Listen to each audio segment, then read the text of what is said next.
కొనబోతే కొరివి, అమ్మబోతే అడవి అన్నారు. రైతుల విషయంలో ఇది ప్రతి సంవత్సరం మన కళ్ళకు కట్టినట్టు కనిపిస్తూనే ఉంటుంది. రైతు చేతిలో పంట ఉన్నప్పుడు కేజీ 100 రూపాయలు ఉంటే రైతు అమ్మగానే అది 150 రూపాయలు పోయింది. ప్రస్తుతం మినుముల పరిస్థితి కూడా అదే తయారైంది. ఖరీఫ్ పంట ఇప్పుడిప్పుడే వస్తూ ఉంది. కొన్ని ప్రాంతాల్లో మార్చి, ఏప్రిల్ నెలల్లో పెద్ద ఎత్తున హార్వెస్ట్ అవుతుంది. గతంలో ఎకరాకి 10 క్వింటాల మినుముల దిగుబడులు కూడా వచ్చాయి.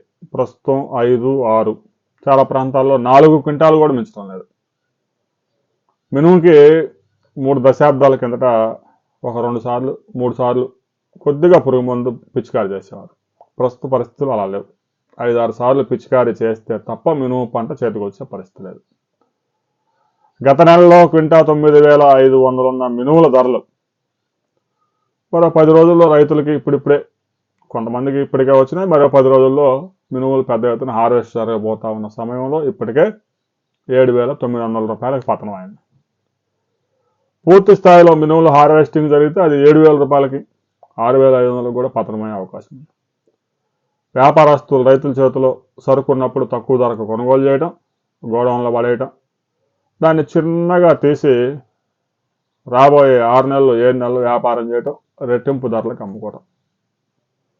2 కోట్ల రూపాయలు డాల్ మిల్లు పెట్టినోడు 200 కోట్ల రూపాయల వ్యాపారం చేస్తూ ఉన్నాడు. రైతులు మాత్రం పెట్టిన పెట్టుబడి రాక ఆత్మహత్యలకు పాల్పడుతూ ఉన్నారు. ఎంఎస్పి ప్రైస్ ఉంటుంది కానీ అది కొనుగోలు చేసే వ్యవస్థ ఉండదు. ఒక్క ధాన్యం మాత్రం రైతుల దగ్గర నుంచి కొనుగోలు చేస్తున్నారు. మక్కలు కొనుగోలు చేస్తూ ఉన్నారు. మిగతా 26 పంటలకు మద్దతు ధర ప్రకటించినా కూడా కొనుగోలు చేసే వ్యవస్థ కేంద్ర రాష్ట్ర ప్రభుత్వాల వద్ద లేదు. మినుములు కొంటున్నాం, కందులు కొంటున్నాం అని చెప్తారు.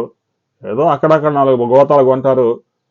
మార్కెట్లో 100 లక్షల టన్నులు ఉంటే 1 లక్ష టన్నులు కొనుగోలు చేస్తారు. మిగతా అంతా ప్రైవేట్ వ్యాపారస్తుల చేతుల్లోకి వెళ్ళిపోతాం.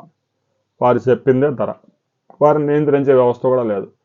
మీ ప్రాంతంలో మినుముల ధర ఎలా ఉంది, గత నెలలో ఎలా ఉంది, ఇప్పుడు ఎలా ఉంది అనే విషయాన్ని ప్రతి రైతు కామెంట్ చేయండి.